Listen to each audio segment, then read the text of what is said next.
વાસિયાકોઈ પ્રાથમિક શાળાથી પીપળિયા ગામે જોડતા રસ્તા પર આવેલું નાળું તૂટી જતા સ્થાનિકો જીવના જોખમે પસાર થવા માટે મજબૂર।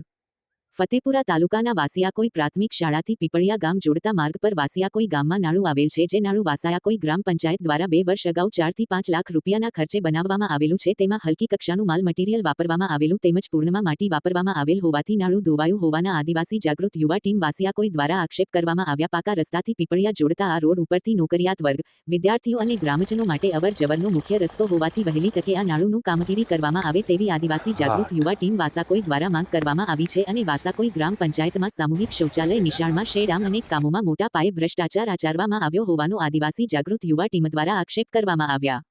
રિપોર્ટર કપિલ બારિયા। ગામ વાસિયાકોઈ અમારા ગામમાં બહુ મોટો ભ્રષ્ટાચાર ચાલી રહ્યો છે।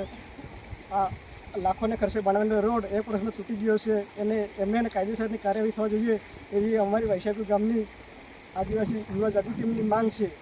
અને અમારી આ સરપંચનું 15 વર્ષનું શાસન ચાલે છે, તો પણ અમારા બાજુ આવતા નથી અને અમારા બાજુ બાપ દાદાનો વર્ષોથી પડેલો રોડ એ પણ છે ને પ્રસારના સમયે આવે છે ને દર્શન કોઈને જાતા છે પાછા આવતા નથી અને આ તલાટીનો સરપંચનો બહુ મોટો ભ્રષ્ટાચાર ચાલે છે। તો અમારી વાસિયાકોઈ ગામની આદિવાસી જાગૃત ટીમની માંગ છે કે એની કાર્યવાહી થાય કાયદેસરની।